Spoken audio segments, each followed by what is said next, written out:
basically we do policy events, networking, research, and training. This conference is actually the only opportunity we have to really work together and bring everything together every year. So we try to find topics that bring us all together. Just on the history, you can see that we started in 2012, and you see the topics that we discussed. In the beginning, it was more traditional infrastructure management. Then as liberalization competition picked up, we looked at new entrants, how regulation had to evolve. We looked at emerging countries that are now following suit. And then as of 2016, we, because of digitalization, with Juan, who is also here and who works with me in the transport area, we started to bring in digitalization. Now digitalization is everywhere. So we had the 2018 and 19 conference also on digitalization. And so this is something that overlaps and comes in the traditional say infrastructure sectors. So this conference, we wanted to look at how, and because partly of digitalization, how sectors are interacting with each other, coupled, and Alberto will say a few words about the wording even on this. So we had, as I said, we had the 2 days before, 15 papers presented. Overall, we have about 150 participants. Everything is streamed. Of course, we hope that the ones who have presented the papers will submit their papers to the journal Competition Regulation in Network Industries, which sort of links all these things together. There will also be Network Industries Quarterly, which is sort of a shorter version of the papers. Now, today's conference, we have the following participants. I already mentioned. I will be moderating. Juan will give comments also and conclude at the end. We have a keynote speaker, and we're really very happy to have him here, Alberto. He is now a part-time professor at the Florence School of Regulation in the energy area, but I think he became really known for his role as the director of ACER, the Agency for the Cooperation of Energy Regulators, for 10 years. After the keynote by Alberto, we will have reactions by Jean-Michel, by the different directors of the Florence School of Regulation, by Pierluigi, by Stefan, and by Juan. The structure is as follows: Alberto's speech, the comments, and then please put up questions in the Q&A. Type up the questions. I will structure the questions and then turn them to Alberto and also to the discussants.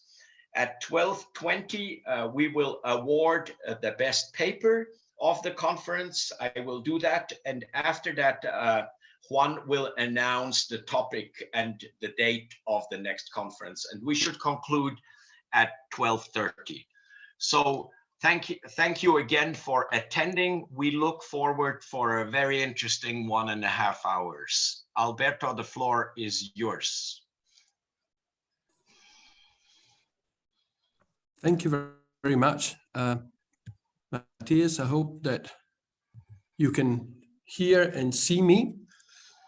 So, well, good morning, and thank you very much for this opportunity to provide some reflections on the issue of regulating convergence. The topic of the conference is the regulation of infrastructure. Now, the first question I ask myself, and I'll make it clear why I'm asking this question, is which infrastructure requires regulation? Because we are moving fast into the digital era, And it's not obvious that all infrastructure, or what we've considered infrastructure until now, requires regulation. My presentation has two parts. The first part is background. I will try to go quite quick because I believe we all know the background to this.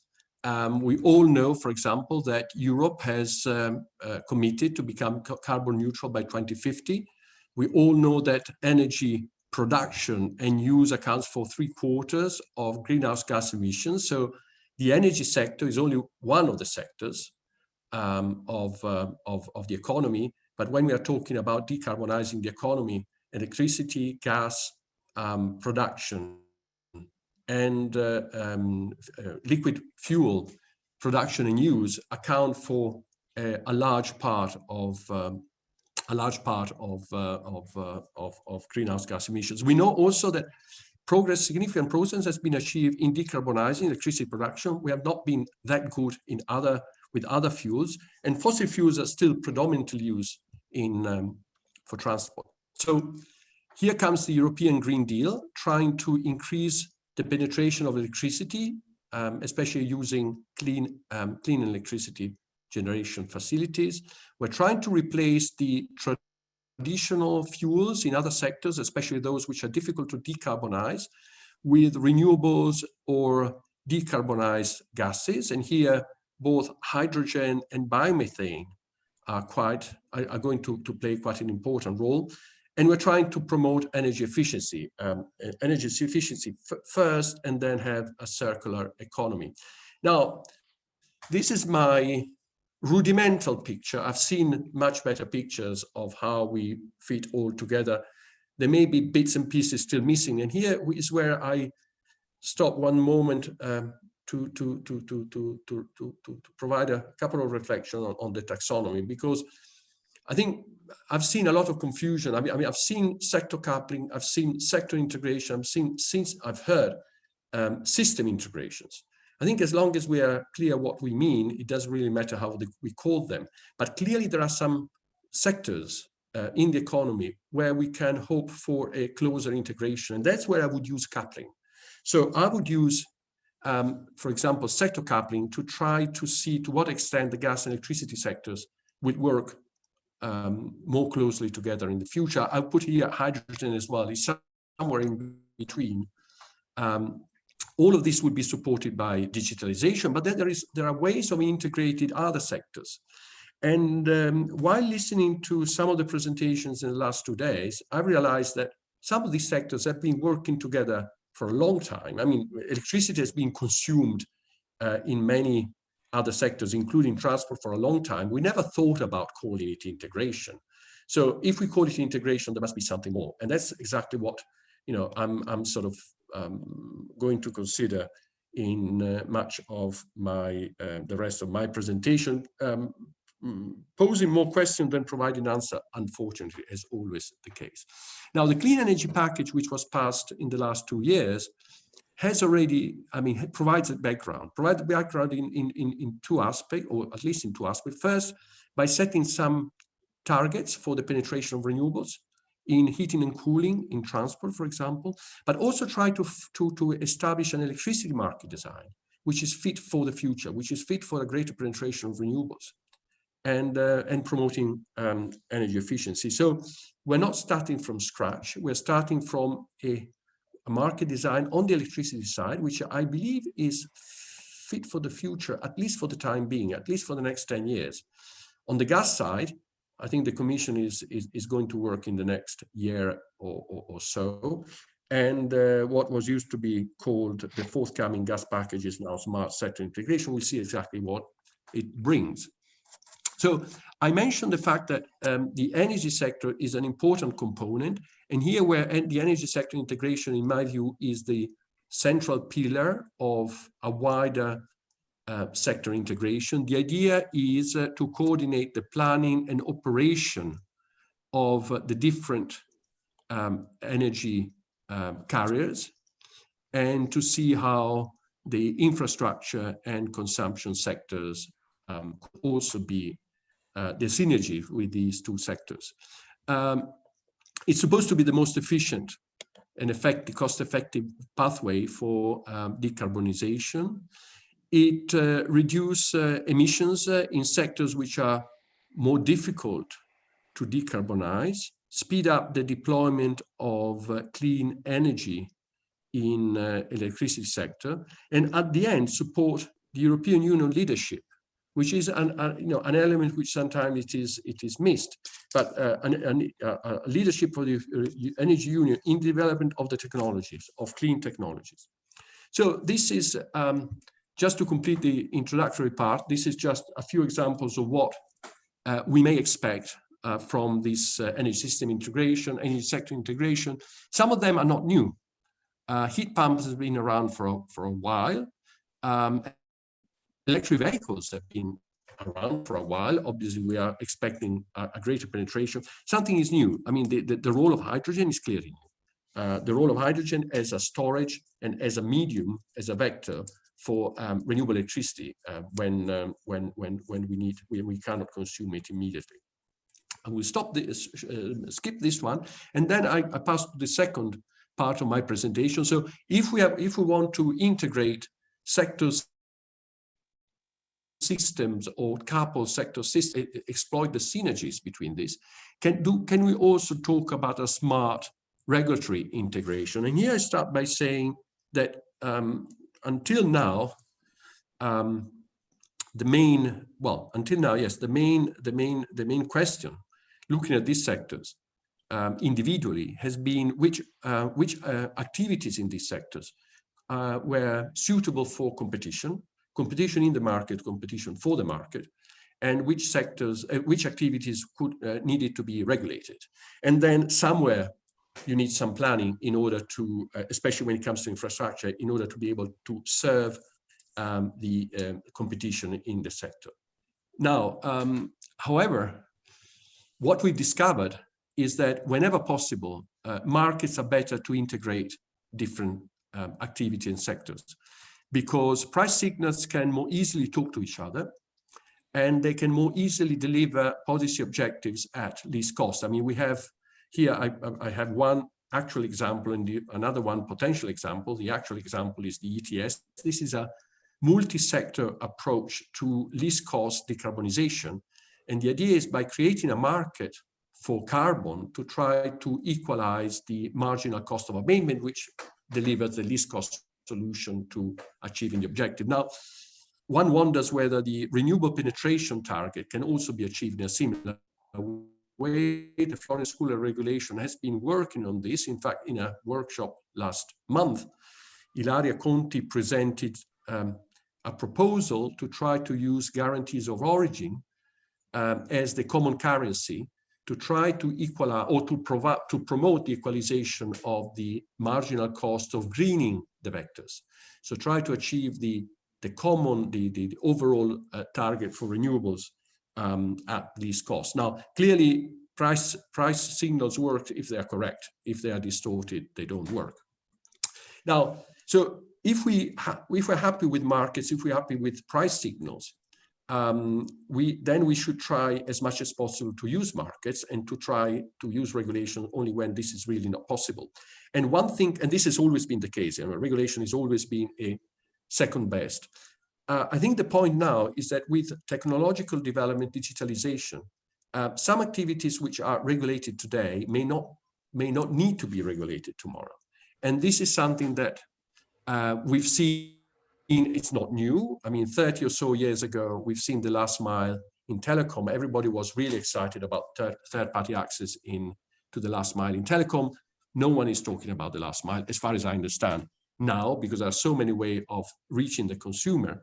So this is just an example, not from the energy sector, where technological development has moved one activity from the regulatory domain to the competition domain. And so I think we need to recognize this, and we need to adapt regulation, or at least the approach to these activities. Now, the problem is that investors don't like uncertainty.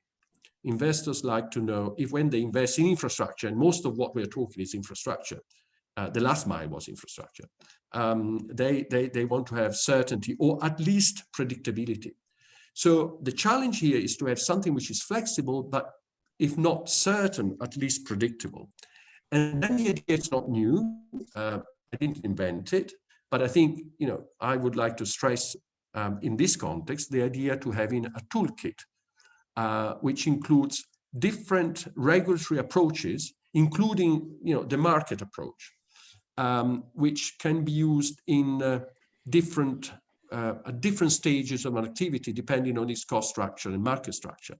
So the idea is to have a mapping of cost structure, market structure, concentration, technical characteristics on the one side, and what approach you can use when it comes to regulation. So investors know they don't have certainty about the future, but at least if they can predict the technological development, how the sector will evolve, they can also have a fairly good idea of how the activity will be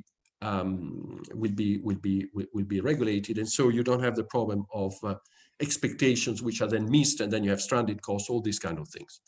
And I have to want to make sure that toolkit is a different concept from the sandbox. Now, have we seen it in practice? Well, I think the Commission in the Clean Energy Package hints to something, or hinted to something like a toolkit when it came to storage and electrical vehicle charging. Here is just very quickly what they say. They say, well, this should be market-based. However, if there is no market, we'll try with tenders. However, if the tenders are not successful, we'll go with regulation. So it's a clear pathway, and it's up to the market. You know, if the conditions are right for the market to develop, then it will be a market activity. If not, they will be tendered. And if it doesn't work, then it will be given as a reserve activity to TSOs and ESOs. So maybe this is not all the toolkit approach, but it's part of it. The other aspect which, and I'm almost to the end, don't worry. The other aspect which I would like to focus on is the whole system approach. Now, it's not new.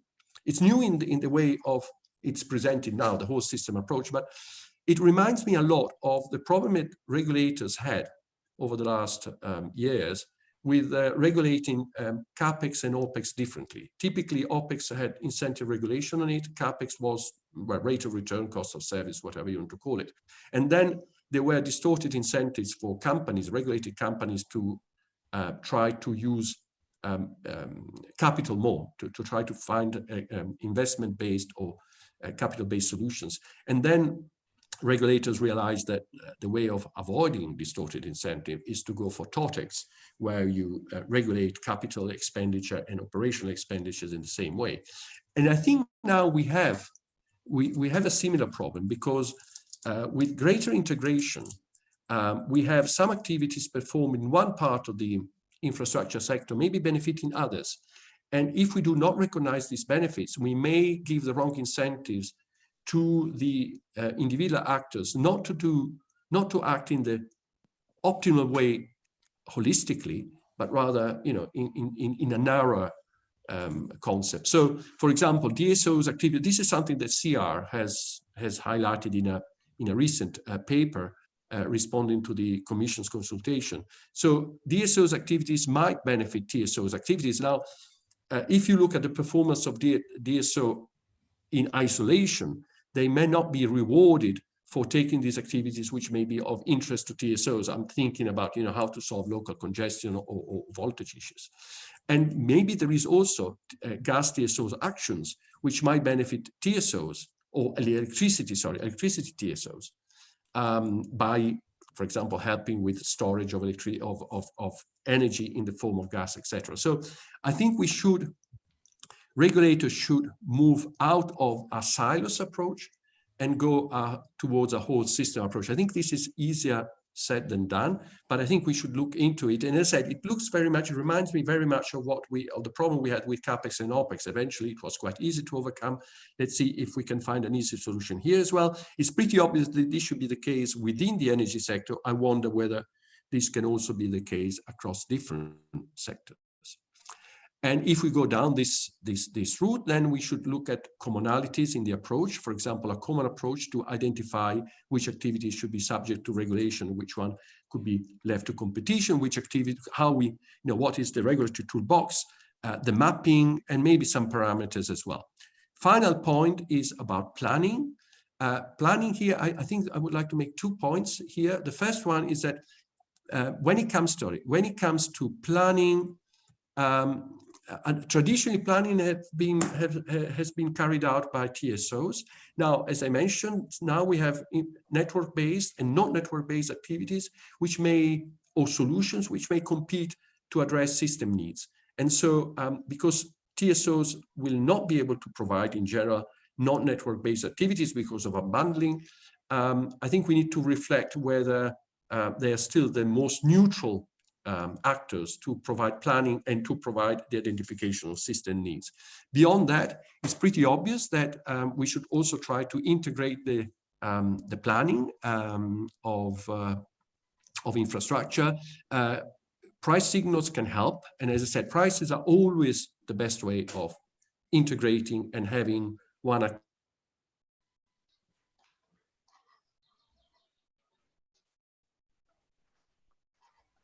activity talking to it. Congestion rents or scarcity pricing can also signal, and example, clearly electricity and gas, but I also wonder with transport on the other side if we want to use gas or hydrogen or electricity for transport purposes. So that was my 5 cents. I hope that at least it will sparkle a bit of a discussion. Thank you very much for the opportunity. Thank you very much, Alberto. I think it puts in line, you know, a lot of the papers that have been presented and gives a framework to how to look at these things. I now turn to the different discussions, starting with Jean-Michel. Alberto started with energy, so we start with energy. Jean-Michel. Yeah, okay. So I know Alberto since the birth of Florence School 16 years ago, and we work closely together, and he did perfectly the job for energy, so I will do something else. I will do exactly what I was doing 15 years ago, when I was discussing regulation as a general topic in economics, and particularly in institutional economics. And the first thing I would like to tell is that what we are doing is, in a sense, new, but not so new. What we are doing is to say, okay, we have prices. Prices are transmitting many important signals to coordinate human action in industry, in economy, as many economists are saying since Adam Smith to Stigler. But we would like something else to be conveyed. What would we like? Quality. Quality of what? Quality, we would like to have a quality of air, quality of climate, quality of environment. We would like all these qualities to be conveyed from one industry to the other to be sure that we make it. We do not make it with air quality. In Europe only, we are killing 800,000, roughly, we do not know, it's a statistical approach. We kill 700,000, 800,000 people every year for lack of air quality. So, and with climate change, we do not know how much people we can kill, how much animal we can see from time to time. But we would like this quality, which is the level of pollution, the level of climate change, to be mastered. It's a typical quality issue. It's a vertical quality issue. We would like to have a certain degree of quality conveyed, maintained, guaranteed. But what we learn, what I did learn 15 years ago in institutional regulation, is that to guarantee quality, you also need information. So you have to guarantee information. You have to guarantee the signals. You have to guarantee the integrity of the signals. You have to protect privacy from the integrity of the signal. And we all know that without digitalization, we won't make it. And digitalization is only to transform states of the world or actions or individual behavior into information, into signal. So we need to regulate quality, we need to regulate information. That's not all. There's many other things to regulate. Order, task ordering. Why do we need to regulate task ordering? But we all know with traffic lights. The question of traffic lights is that I want to be sure that I can cross the road. And the other guy on the other road wants to be sure of the same. And if we do not do, we have crashes. We would like all the industries having reasonable traffic light order to do the best for sustainability, the best for climate change. And sometimes it's very trivial. Do we need electric vehicles or do we need charging stations first? The fourth dimension is with standards. Sometimes task ordering is provided by standards as plugs. I cannot use French plugs in Italy. I cannot use Italian plug in Australia. And I cannot plug a UK plug in the US, plugs, voltage, etc. We need to regulate standards to having this work. That's where the difficulty is. I still have 1 minute. That's where the difficulty is. We have several industries. For each, we have to find a way for quality, information, order, standards. But all of this transform into operation rules. But operational rules are constrained by existing technologies. Existing technologies are constrained by investments into the assets, into the human capital. Therefore, it's not only a short-term issue as to adapt operational rules, it's also a long-term issue to create the responsive technologies and to incorporate them into the stock of assets and the stock of human capital. A very, very long problem and a very, very long policy to be implemented. That's the way I see it from the academic side. Thank you, Jean-Michel. We will take all the 4 comments and then Alberto, you can have a first reaction and then we will open. So our next reaction comes from Pierluigi Parcu. Yes, thank you. Hope can you hear me? Yes. Well, what Alberto is telling us in essence is that as a first step, he would still trust price signals to deal with this sector coupling and with this evolution. And then intervene when you need. Regulation as a second best is what he said. And he also said that in certain areas, it looks like regulation is being retreating, naturally retreating, let's say. And he mentioned the last mile in telecommunication, for instance. I have to say that the debate in the area of telecommunication at the moment is a debate a bit different, because there is a lot of request of regulation. From what is coming, this request is coming from the worries about the increased market power of a certain platform, the group of platforms, the GAFAM, and how this market power is affecting too many areas of our society. To use the level of the thinking of Jean-Michel, areas that are fundamental, that gets close to fundamental rights. So that is not only economics, but it's only democracy, is the way in which is privacy, is the way in which moving the society. So there is this big tension about do we have new essential facilities that are born, and we have to deal with this platform in a way that they are to be considered something to be regulated. And the COVID crisis obviously has incredibly accelerated these worries and this risk and this game. So the answers are not very easy, and I want mainly to signal the problem, to signal the tension that is in this moment on the problem. On this tension, on this problem is arriving something new that, in my opinion, and this the arrival of new technology, the 5G technology, that is not the fifth mobile technology, but is something that has the potential to be very, very revolutionary. Several people judge this as the first general purpose technology that comes from the mobile industry, something that can really impact all the other industries and all the other organizations, in particular the networks and the way in which they are organized.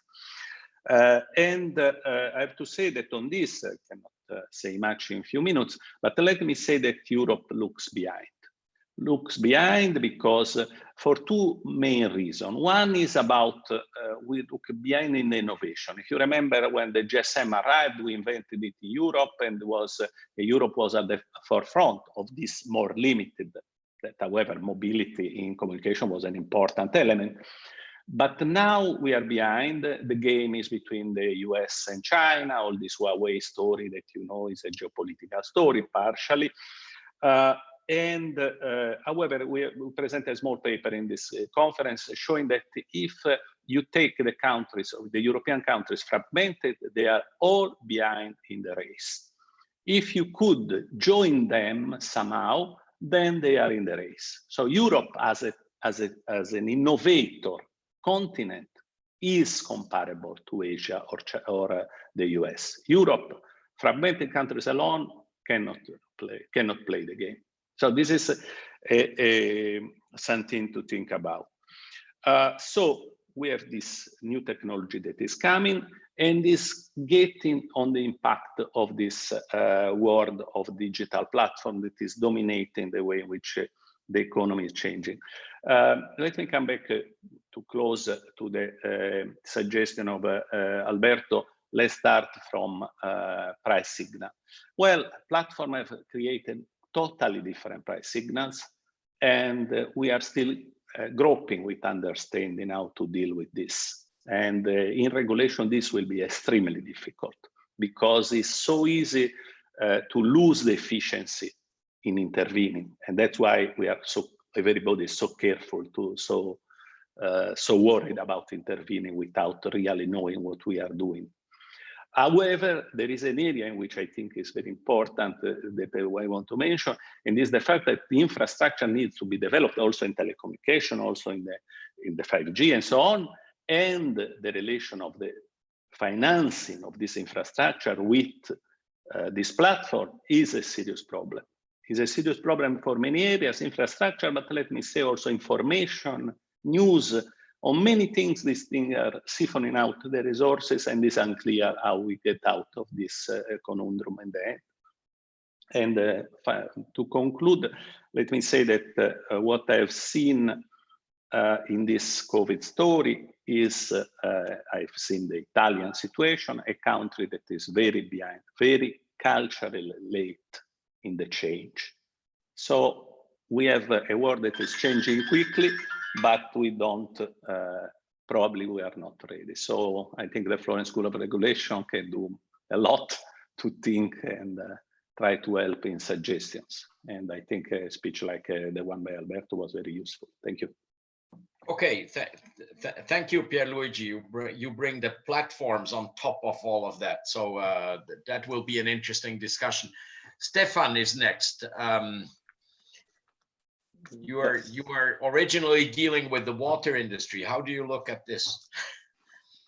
I will not focus on water sector. Thank you very much, Alberto, for your presentation. I believe that you highlight very well that all problem associated with regulation might be exacerbated by sector coupling and digitalization of public services. And at the same time, new regulation problems might arise because of this sector coupling event we are experiencing right now.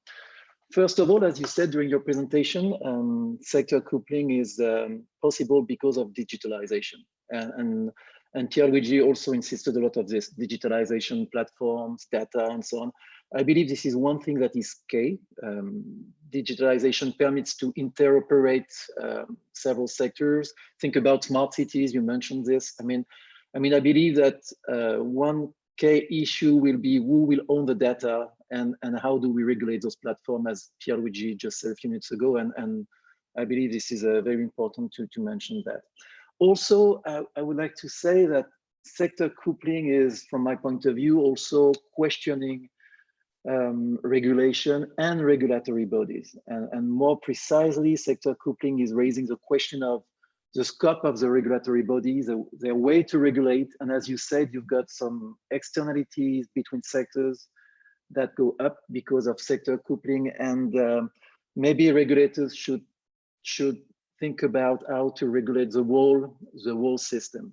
And think about, I mean, I was thinking about ARERA in Italy. You've got one regulator that is taking care about water, energy, environment. And so you've got one regulator that is enlarging the scope of regulation. So from this, I've got several questions. Maybe the first one is, how do we assess performances of public services or utilities? Do we look at one sector or across different sectors, as you said? I mean, especially when you add on this that you've got some climate change issue and climate objective. Also, I would like to stress that it also raises a question of what are the objectives of such a regulator. What simple, observable, verifiable objectives the regulator is following. I believe sector coupling will make more difficult for regulators to define precise and simple objectives if you wish to do it. And objectives will be complex as soon as you need to regulate several sectors at the same time without impeding innovations. And we know that you've got plenty of innovation because of this sector coupling issue. And you've got this recent report from the National Audit Office in 2019. The title was Regulating to Protect Consumers.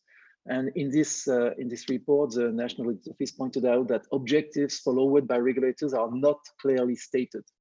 And the report just pointed out that there is probably an accountability issue for regulators, and regulators need to restore confidence in the regulators, meaning, I don't know if you remember that, but you had several polls just before December election in the UK, where regularly more than 70% of the Brits voted for utilities coming back public because they believe that regulation failed. And so I believe that sector coupling will make it even more difficult for regulators to define objectives that are clearly understandable for everybody and that makes them accountable. I also would like to stress the question of investment, and you address this issue during your presentation. I mean, there is a question of do we need to regulate investment at the whole system level or not? I mean, in many public services in Europe, there is an underinvestment issue, especially in the south of Europe, and especially for water. There is just a new recent OECD report that is pointing out how many investment we need to make in water infrastructures in Europe, that has been presented at the Florence School of Regulation just before the lockdown. So we know that we need a lot to invest, but at the same time, because things are moving fast, because sector coupling is also increasing the rate of innovation, because of new risks, think about the COVID, for example, we need to think very carefully about what kind of investment we want to select, and in fact, option value is very important. You value a lot of flexibility. You don't want to be trapped in the bad investment that will stand for 50 years, knowing that innovation, new risk might change the way you should invest in those public services. So I don't know how you deal with that, how you secure utilities and regulate with flexibility in order to be sure efficient investments are made. I don't know if you got some ideas on this, but this is a question you raised during your presentation. And as you said, you raised questions, but you did not give many answers, but this is very difficult to give answers. So just to conclude, I would like to say that from my point of view, sector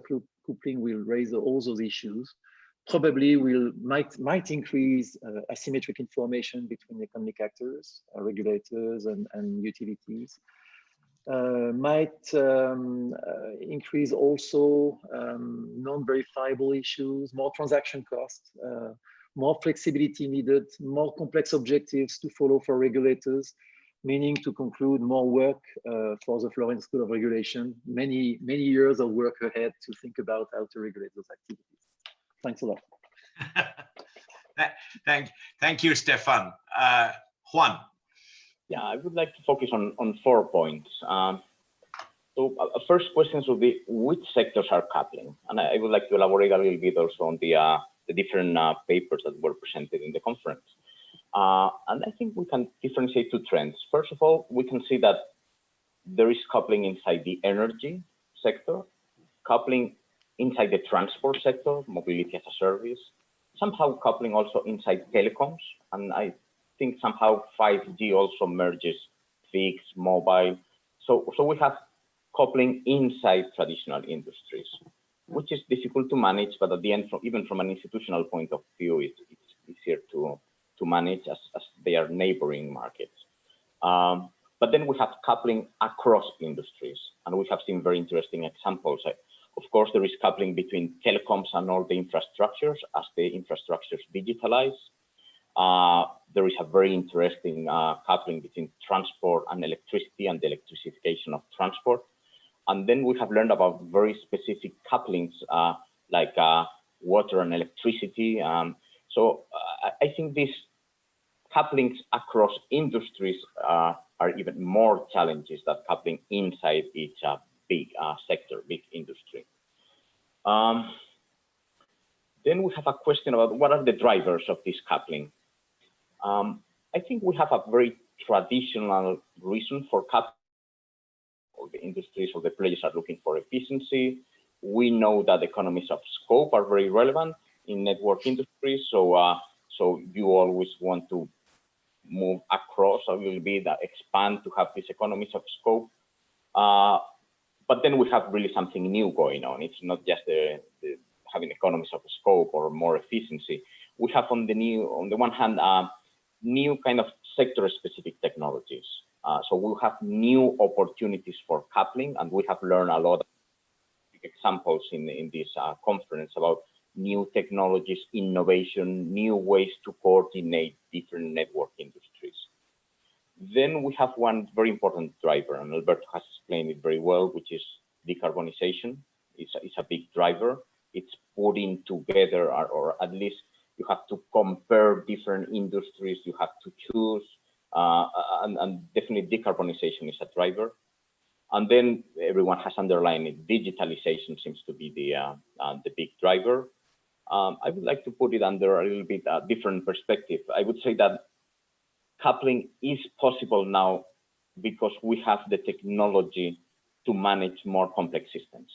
Probably coupling did not happen in the past because there was no technology allowing to manage all the overwhelming information of putting together such complex systems. So technology is an enabler and explains why things are happening. Third point, how is coupling taking form? Well, first of all, we see just collaboration between mostly incumbents. So incumbents working across in different industries, they work together and they launch new projects. That's quite traditional, not big challenge. Then we have also a trend of incumbents trying to somehow conquer a neighbor market. So they try to expand. It follows a little bit this economies of scope, logic, new possibilities. And again, this is a little bit traditional. I mean, just expand and try it. Particularly if you are in an industry that somehow is declining, to try to expand to a neighbor industry. So if you are in some kind of fuel, very traditional polluting industry, you try to expand into something new that you think that it's growing. And then we have some more innovative evolutions. On the one hand, we have a trend to somehow centralize. So technology allows to put together different industries, different services, different network infrastructures under the same roof. So there is more centralization. And this is the way most network industries have been built, like growing and growing, becoming more centralized in order to reach more efficiency, economies of scale, economies of scope, etc. But in parallel, what we see is an opposite trend, and we see a lot of decentralization. And we see new players, and we see a lot of P2P prosumers, and in electricity, in transport, in media. And we see these newcomers displacing the incumbents. And then we see coordination between this P2P managed not necessarily by the incumbents, but, and this is also the novelty, but new players, the digital players that coordinate these new, very fragmented P2P providers. And this is kind of two different, so we have a trend of centralization and a trend of decentralization. And this raises the question of who is coordinating and at what level coordination in this coupling is taking place. And what we see more and more is that coordination does not necessarily take place in the infrastructure layer or in the service layer, but in a new layer that is emerging on top of them that we could name on this data layer. And in this data layer, these data players, the platforms mostly, are coordinating and making the sector coupling effective. And of course, this raises a lot of questions in regulatory terms. We are very used to access regulation, and access usually was between, well, horizontal somehow, but also service, infrastructure layers. Now maybe we have some kind of new debate around access.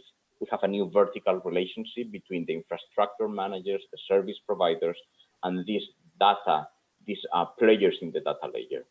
The players in the data layer, they want to have access to the data generated by infrastructure service providers, the traditional players. But at the same time, these traditional players want to have access to the data that is generated in this new data layer, the data that is generated and managed by the platform. So we have a new tension that will create some kind of regulatory debates about this data sharing. And then what is the regulatory response? This is the fourth point. Some ideas. Well, we know, coming mostly from telecoms, this principle of technology neutrality. We have to focus on the results. It doesn't mean that all technologies are equal, but it's not about the technologies. It's about the results that allow the technologies. So this neutrality should be taken into consideration.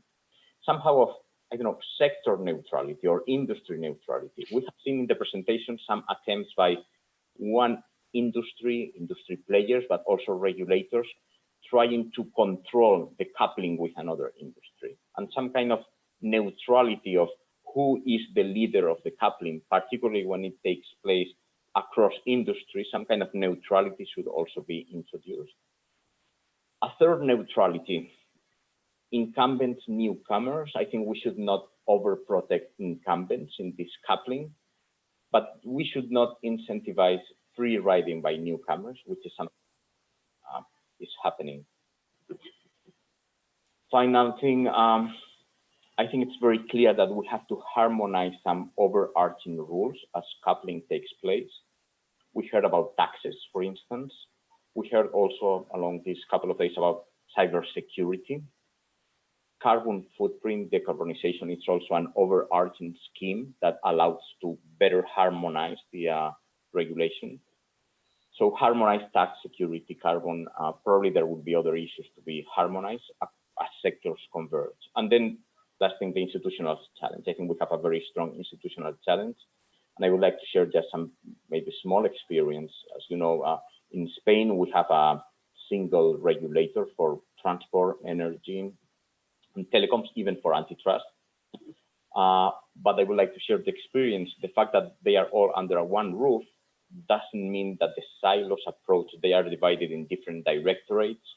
And it's not easy, even if they have a council on top of them, it's not easy at all to overcome the silo approach inside each directorate. So having one regulator with maybe a board with 5-10 people, which, I mean, it's very challenging for this board really to have all the knowledge, all the information to regulate the convergence of the coupling. I mean, this is my message. So probably I don't think that just having one regulator is the magic solution for the coupling of the regulations. So those are my 4 points. Thank you very much, Juan. Before I just give you the floor, Alberto, I have 3 questions, but I build them in, and one pertains to just where Juan ended. You know, it's not just the regulators. Maybe Alberto, you want to. It's also the political system. We have a Ministry of Energy, we have a Ministry of Transport, we have a Ministry of Telecom. We don't know which ministry is in charge of digital, but it's everywhere. So that's just the additions. That's one question. And then Alberto, where are you with buildings? You didn't say much about buildings because that's an important element of decarbonization. And just I don't know your thoughts about whether COVID is changing anything in this, or we are talking about underlying trends that COVID maybe exacerbates, but it's not changing. So Alberto, your reaction to these a lot of insights. Exactly. Well, Matthias, thanks a lot. And thank you also to Jean-Michel, to Pierluigi, to Stefan, to Juan. I mean, all very interesting remarks, and also for the questions. I mean, it would take a lot of time if I were to reply to all of them, and I wouldn't have the answers to all of them.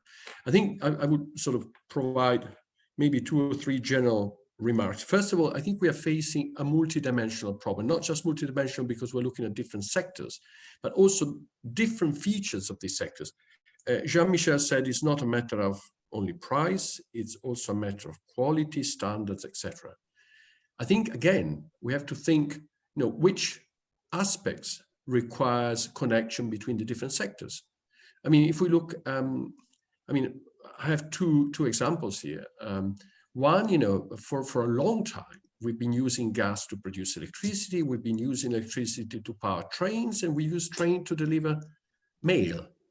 Now, we never thought about saying, we are coupling these sectors. I mean, this was the normal value chain.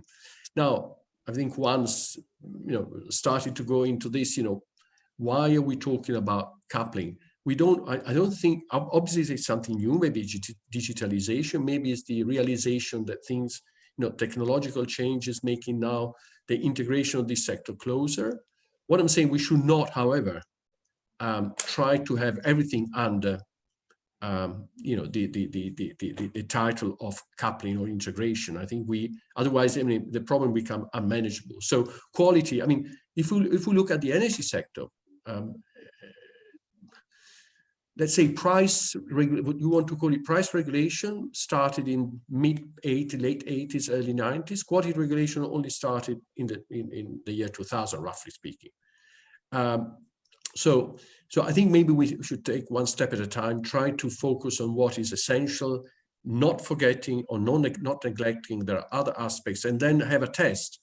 Do we really need to, for example, to integrate the quality regulation, the standards regulation, or across, or can we sort of still work with these aspects being regulated?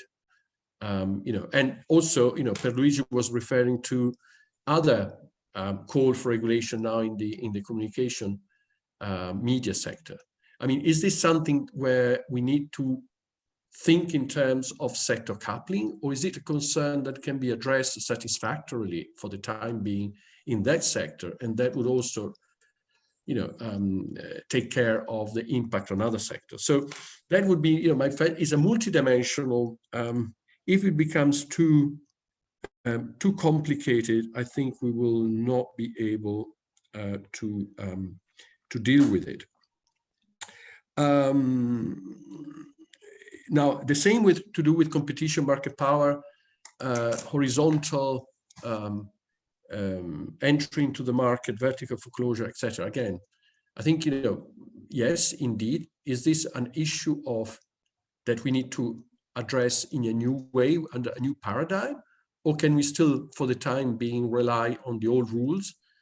Companies have been entering into new markets horizontally, vertically. We know the problems, so as to speak, we know how to deal with them. Can we sort of still use that approach for the time being while we're trying to solve, for example, infrastructure planning, which to me is where we risk of overspending. And then probably the last, I mean, an issue about the governance of the sector. Indeed, having the same regulator that covers, I mean, Italy has a regulator that covers more sectors, Spain, I think the Netherlands, I think there are I'm sure there are other countries that have. Now, it's not the silver bullet, but I think it makes it easier if they wish to have a common approach. It's easier if you have everybody under one roof than having to coordinate between different agencies. Does this also translate into the political sphere? Well, I would hope that what we're talking today is a lot about regulation, and therefore, you know, it can be dealt by regulatory body. But clearly, you know, the law or the legislation should support regulation, should support the integration. And we've seen, at least at European level, an attempt. Maybe this is what is necessary, at least in Europe. And then, rather than having 27 different approaches of how you integrate the gas, electricity, hydrogen, transport, buildings, heating and cooling sectors. Now, why didn't I go into buildings? Because it's not clear to me that you know, the extent to which something new is happening. I mean, electricity, gas can be used for buildings. Are we that prosumers? We know how to deal with them. That's not really buildings. I mean, buildings mostly is heating and cooling. Are we? Is this you know, how close can we integrate the buildings in a sector coupling? It's also a very diffuse sector. So it was in my slide was buildings there. At the moment, also perhaps because I don't know much about buildings, so I find it a bit more difficult to get a clear picture what might go on. COVID, does it impact this? It will change the way people behave. It has taught us other ways of going around our lives. I don't think, you know, at some stage we will return to physical meetings. But we've learned that we can do a lot also on the internet, you know, via online tools. So I think, and to the extent that it would change our lives and our habits, might affect sector integration, sector coupling, etc. I wouldn't add that to the equation as well, because otherwise we just get lost. I mean, I think the problem is, I mean, already trying to sort out the electricity and gas and hydrogen coupling in a cost-effective way seems to me quite a challenge. If we put everything else together, then, you know, sometimes it's better if you take one step at a time rather than trying to solve everything together, because it will take longer anyway. Okay, thanks, Alberto. What I propose is to discuss a few questions and then give the floor again to the different commentators, and then you can conclude. But I have a first question, and then I want to, and please put them on the Q&A, not on the chat. And I think that's so. The question, I read it partially. What is your take on the different nations within Europe coupling in different ways? Are we talking about the same type of coupling in all the sectors, regardless where we are, or are there national differences in this? And then is that problematic? Or I think that could be a... Alberto.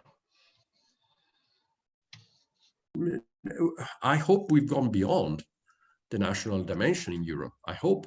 I mean, already in most markets, we've gone beyond. Some markets are global. Others we're struggling. Well, we're struggling. I think we've been quite successful. We struggled, and now we've been quite successful in integrating beyond the national border. I wouldn't like, you know, sector coupling to be an excuse to go back to national markets. I think that would be a defeat. So this is why I said, you know, probably European legislation is the right way of coupling and making sure that there is some sort of consistency in the way different sectors are dealt with in different parts of Europe. I have to say that I've left long ago in the past the concept of nations. I think now we are in Europe. I know that people would like to bring them back, but I hope that we've gone beyond the point of no return. Okay, but maybe if I can insist, just is that because the technological dynamics is such that it doesn't really matter where it is because of the firms, they are the same. And I mean, it's too powerful a drive that national approaches cannot just handle it. Well, it's all of it together. I mean, now the technology allows for most, not all. I mean, electricity and gas. I mean, media can be delivered from everywhere almost. You need to bring the electricity and the gas, and I guess the transport. I mean, it's not good to have a train in France if you are in Bulgaria, right? So you have to deliver there. No, I think it's the governance, the European governance of the sector. The fact that we are trying to create internal markets where possible, common rules, common standards for consumer protection. This is what the internal market is about. And despite some sort of forces to go back to the national level, I hope, as I said, we are beyond the point of regulatory. So technology is helping in some sectors more than others. But I think at the end of the day, this is the internal market. This is Europe. This is the European Union. I mean, I hope, as I said, that we do not take the sector coupling, sector integration, whatever, as an excuse or a, you know, to go back to national markets. It's not just technology. It's more than that. Okay.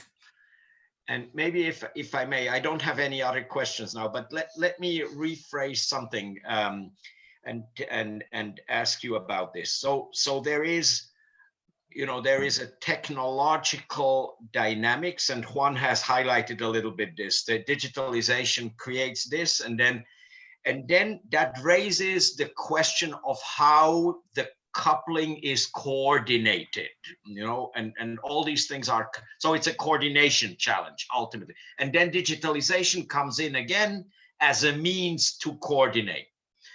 And you say in your presentation, it's market, price signal, the ideal coordination mechanism is price signals. Maybe I'm overdrive, but we know, and I think Pierluigi makes the same point, you know, digitalization is precisely not market mechanism. It's winner takes it all, it's monopoly. So how do you reconcile these two?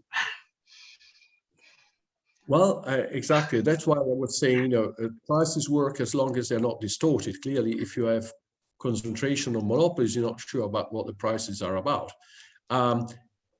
Is this specific of, I mean, is this an issue of sector coupling or sector integration, or is it an issue that you need to solve in the sector?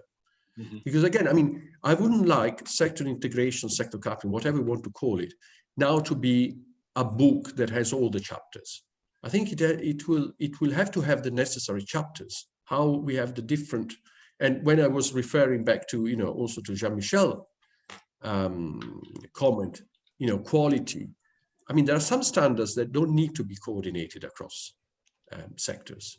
Some standards can still be, so I wouldn't do an encyclopedia. I wouldn't do, you know, sector coupling as an encyclopedia in which everything, can also be addressed at individual sector.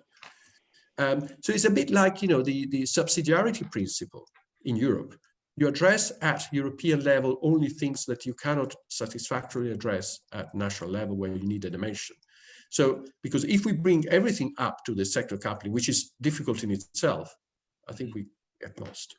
So I'm not an expert in the media sector, but, you know, my counter question to Pierluigi is this something that needs to be addressed as part of our sector integration, sector coupling, or is it a problem with the media sector and we should address it there?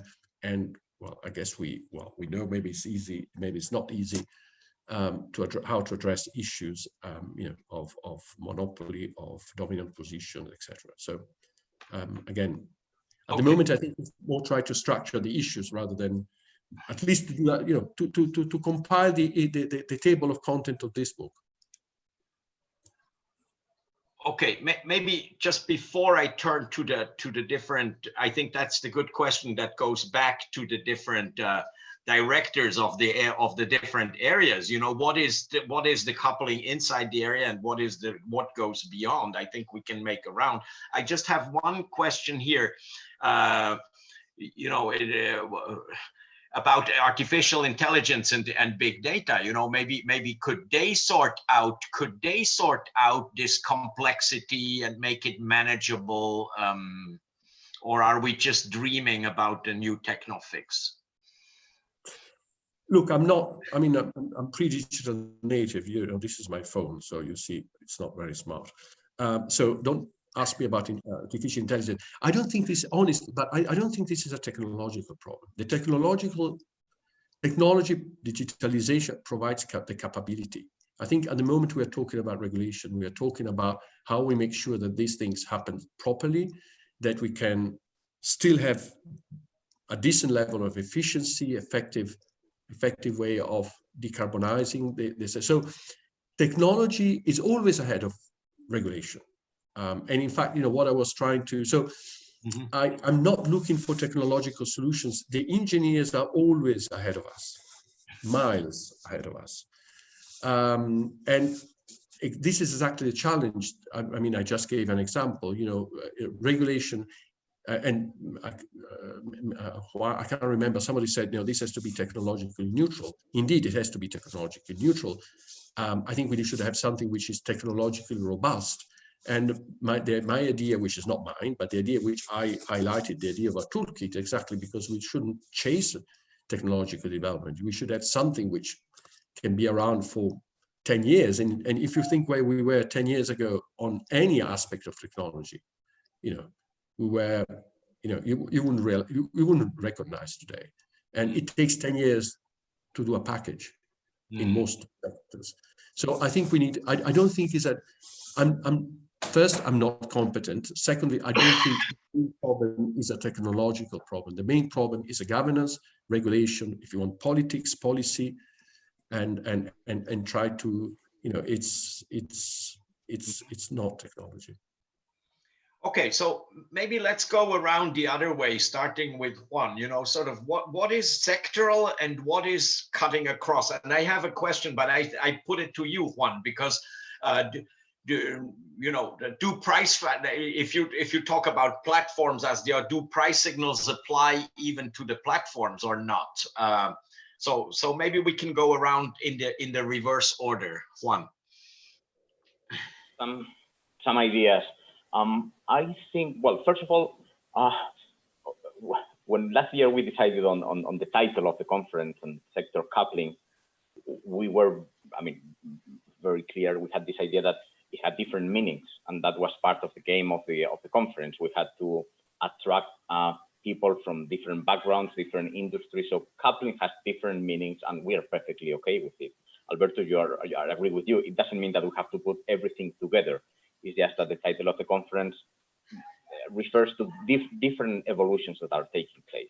Some of them are very specific, like this coupling inside energy, and this is a very important one. And when the word coupling very often refers to this. And then there is some also overarching evolution around digital platforms coordinating fragmented systems. And then there is some very clear sector coupling, convergence, you can call it different ways, around this technological evolution. And I think, coming back to your question, that it depends on the structure of the different industries. The coupling is taking very different forms. Then you have some industries that are extremely fragmented. And you can take transport. I mean, there are lots of transport modes, lots of transport providers traditionally working in silos, and it was for the passenger or the shipper to coordinate all of them. Now they are coming together, but they are not coming together because they are merging or because they are collaborating. It's because someone else on top of them, the platforms, are coordinating them. So you have one kind of evolution in these fragmented industries. And then you have industries that tend to be quite concentrated. And actually, the evolution has been somehow to decentralize them because they were monopolies. And I think energy is a good example. So it's a very concentrated industry with traditionally you had monopolies, we liberalized. And then the trend in those industries is the contrary. It's not that you have digital companies that centralize, as in transport, but on the contrary, you have digital platforms that allow alternative market structures based on more decentralized producers And then you have really an alternative way to arrange an industry. So it depends on what is the structure of the point of departure in the different industries. You have very different evolutions in terms of capital.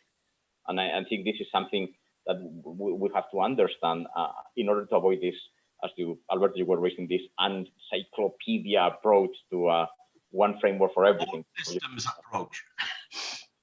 So, and then just very short, I tend to think, but it's very open, Steve. I mean, you have the big platforms that very often went into winner take all and almost monopolies in the virtual world of searches or content. I tend to think that in the infrastructures world, as they digitalize and you have some platforms, I think it will be far more difficult to reach this tipping point where a winner takes all the market, because you need a much closer collaboration with the underlying service providers.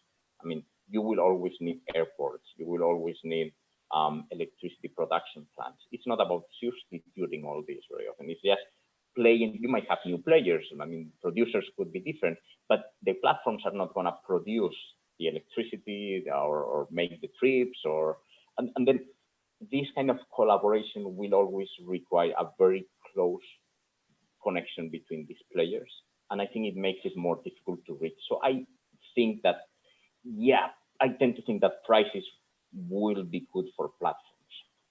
But then we have to be very vigilant based on the virtual war experience in order to see that we don't get to these tipping points and winner take all. Thanks. Stefan. No, not yet.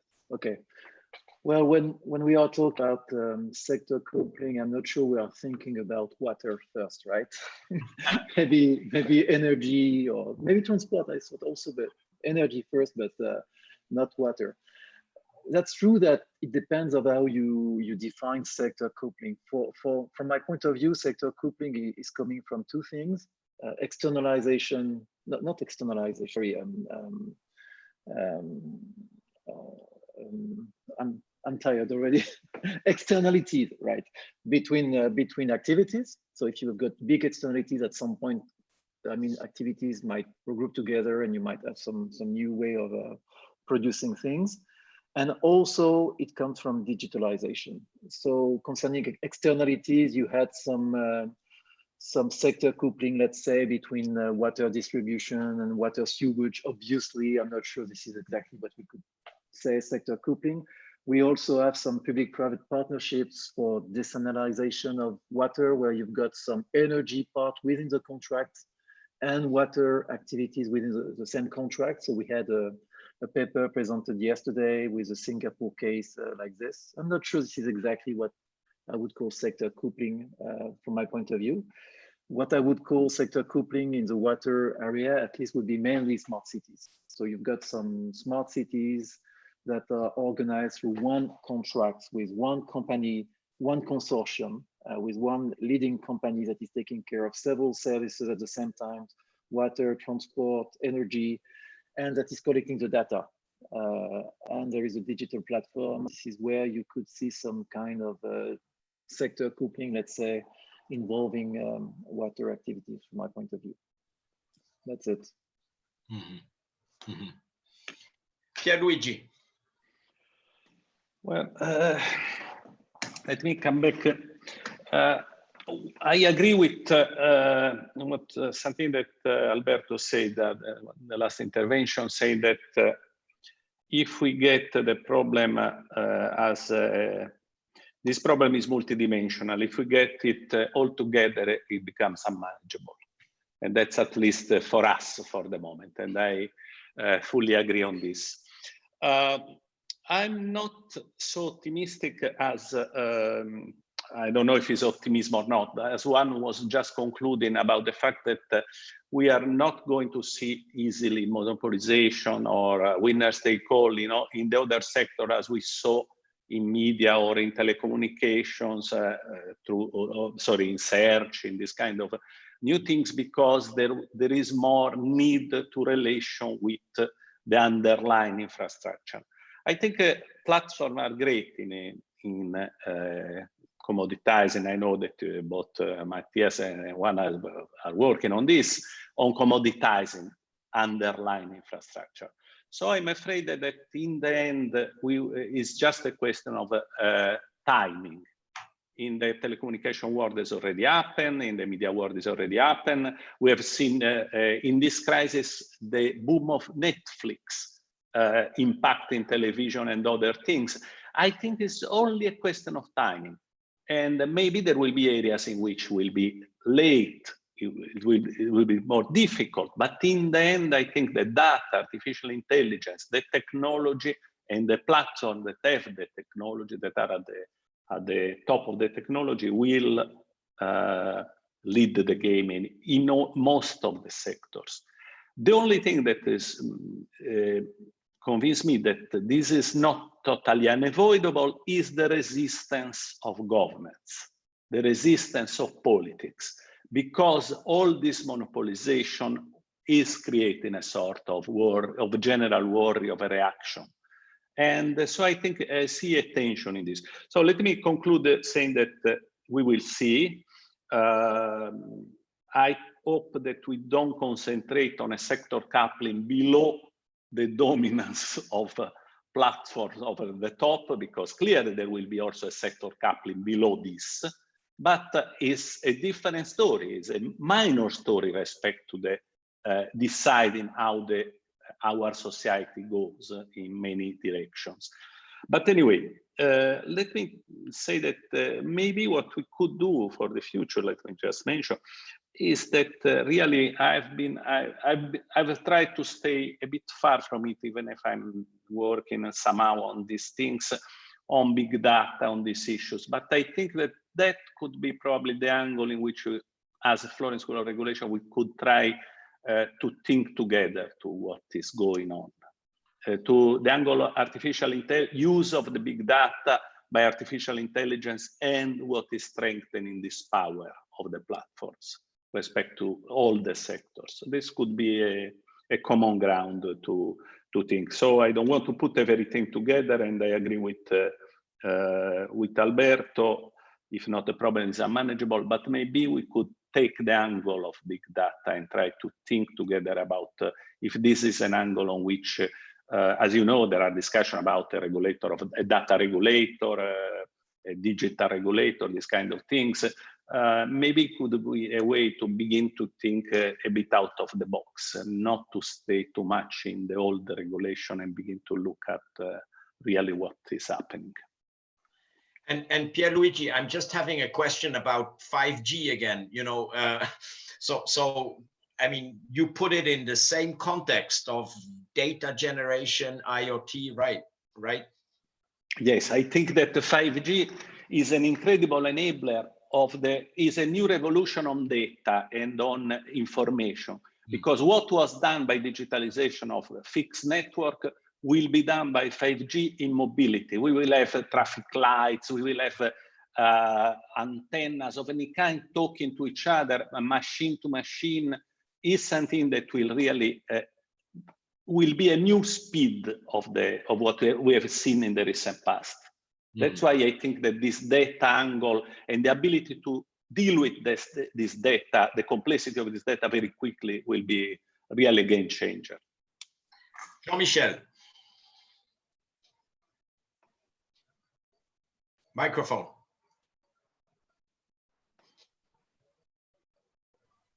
I would like first to use the microphone. Second, I would like to forget the name of sector and the name of technology.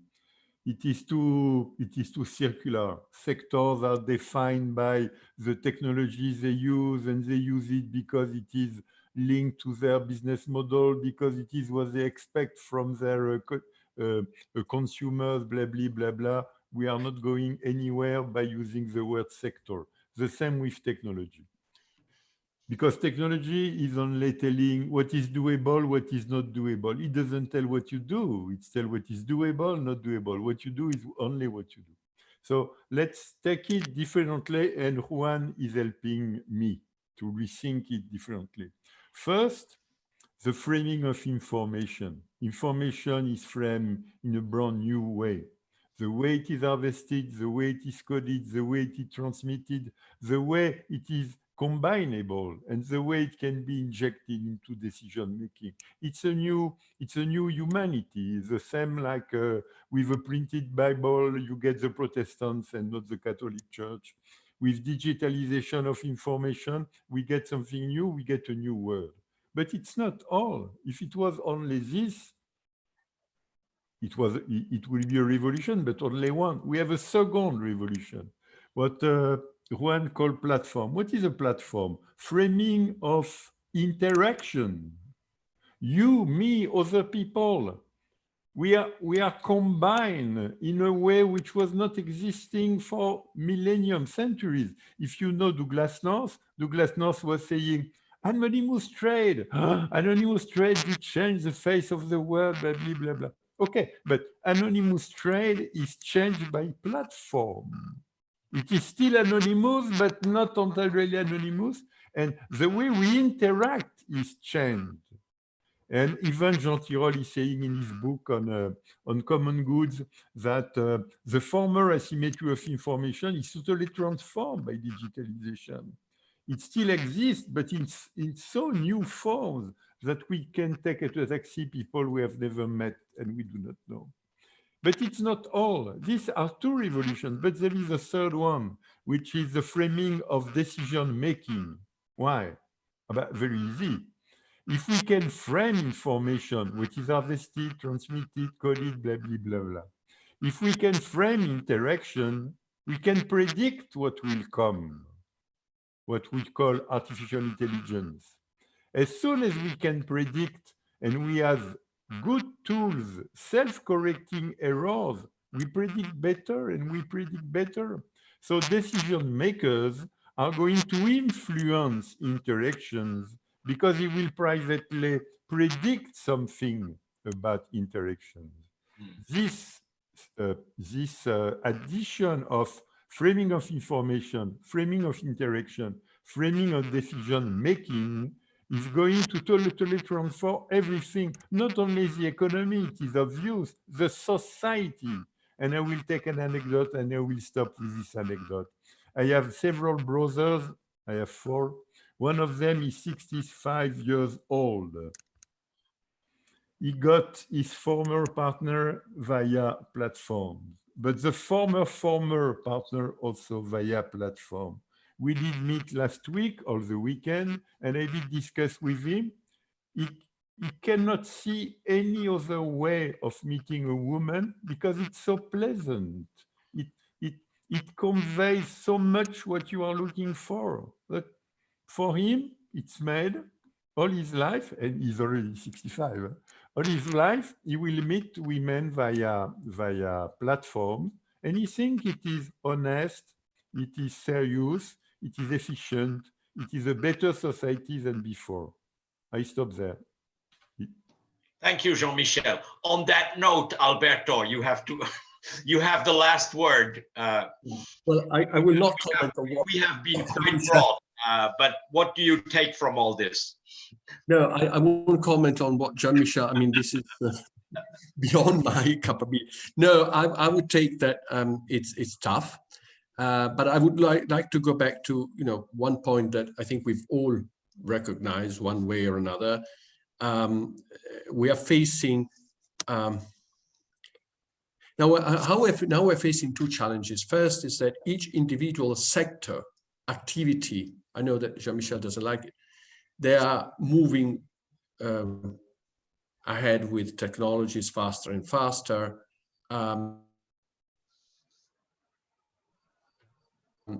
As I said, I wouldn't, even Stefan's, I think the example he said, in my view, water participating in sector coupling in a smart city. I mean, is this new? Multi-utilities have been around for some time. We never call them sector coupling. We never call them. So again, I mean, I always wonder myself, one of my slides, the one on whole system approach, I said, oh, it's pretty obvious that something is changing electricity and gas. Is something else changing in other sectors? And then I put a question mark. Is it something where we need a new, the integration is becoming, is now taking a form beyond what we have been used to until now, beyond what prices can handle? You know, because if you're just vertical, a vertical value added chain, well, prices can handle it. It's only when you need coordination beyond what prices can handle. Maybe the artificial intelligence, the platform, that is where we need to look into. Most of it can be handled. You know, if we have problems with how the platforms are behaving, we can handle it at that level. But I guess the platforms will also interfere with how we deal with our normal life in many sectors. And that's maybe is what sector coupling beyond the obvious aspects is about. You know, how we can, why we need now, for example, planning the digitalization development integrated with other sectors, because this will be governing a lot of the activities in the future. So maybe I'll go back where I started. I wouldn't like an encyclopedia of sector coupling. We just need to check which chapters are unavoidable in this book and others which can still be handled at local level. Maybe they're complex, but you know, at least we don't have it in this big book, which is complex enough. Okay, thank you. Thank you, Alberto. Thank you all for the comments. Now I just get the last question, but I don't raise it anymore. But it's of course, what does that all mean for unbundling? But I will leave it there. Very good question. So I think we have done a broad, we have had a broad overview on, but I think we are at least clear on that there is something going on in the different sectors driven by technology. There are things that are going above the sectors that raises challenges for the governance of it and the coordination of all that, and the mechanisms we can use for coordinating all this. We have just a few minutes to conclude, and I will share my screen. So I will briefly announce the best papers, papers, because, and now why doesn't it work? Somehow.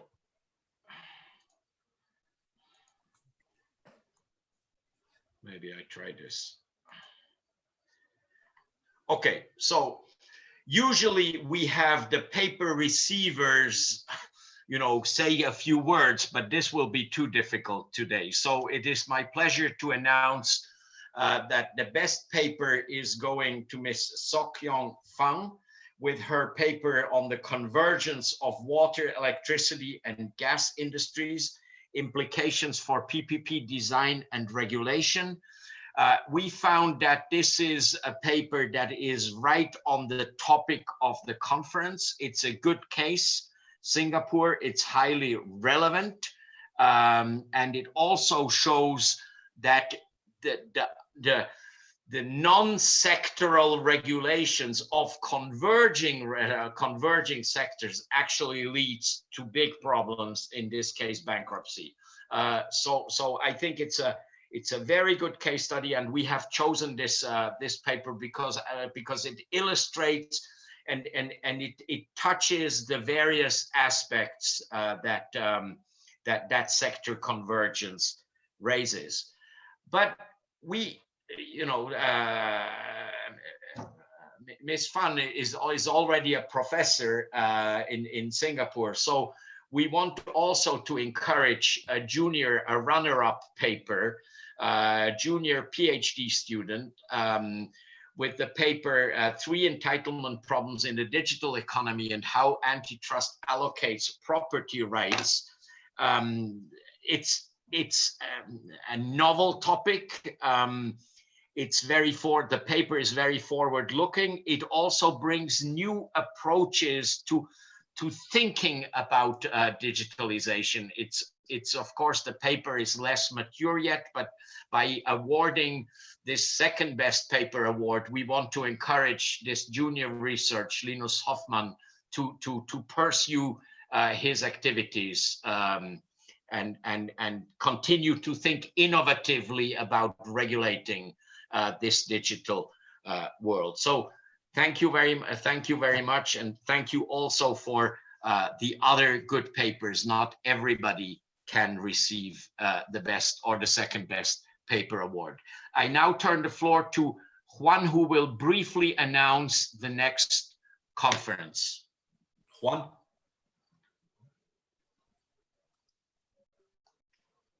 Hello, you can see both the dates, June the 7th and June 11th next year, and the topic.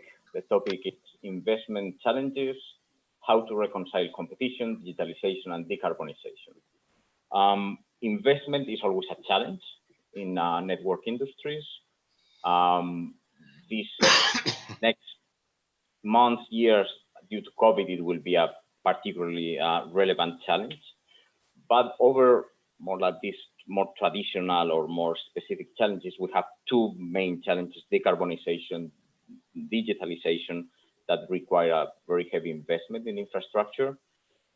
And at the same time, we have a lot of uncertainty.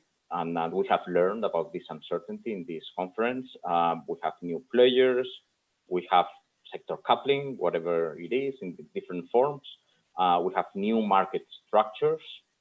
And I think that together, the need for very heavy investment for decarbonization and digitalization and the uncertainty under which this investment has to take place creates room for debate. We always try to focus on one subject, but at the same time, a subject that is relevant for all the different, I don't have to say sectors, I will say, I don't know, industries, activities around infrastructure. Just let me pose some examples. We have issues with investment for 5G deployment in telecoms, due mostly to the very heavy competition that has drained traditional players. And so investment in 5G is a challenge. Close to 5G is the whole challenge of digitalizing infrastructure, not only the connectivity, not only the purely telecoms part, but all the full digitalization of the industries. With all this uncertainty, there are some calls, for instance, in roads, in other activities, in other infrastructures, to shorten the terms for concessions or PPPs. Are there new problems? Are there something new that we have to discuss? We have all these trends. Do we have the right incentives right now for this kind of investments? Do we have free riding opportunities? I see them. I think we have to analyze if there is some free riding and how to put an end to it. So there are very different angles to it. I think it's interesting for all the different sectors, all the different chapters in the Florence School of Regulation, and I think we expect that it will attract a large number of papers and a large audience for this kind of debates. So back to you, Matthias. Yes. So just to conclude, thank you for attending. First, thank you to Alberto. For your input, the discussions it triggered. These conferences are our opportunity at the Florence School of Regulation to discuss with each other, and we always need somebody who triggers the whole thing. So thank you very much. Thanks to Jean-Michel, Pierluigi, Stefan, and Juan for your feedback. Thanks to all the support from the Florence School of Regulation, the administrative support, and the logistics support. And thank you to all the participants who are at this moment. We are still, I cannot see how many, but yeah, we're still 63. So, but at some point we were over 90 people. So thank you for participating. We hope that next year you will participate again. I hope, Jean-Michel, it will not become the new normal as for your brother, but we want to meet physically. And so see you soon. Thanks again, and have a good summer. Bye-bye.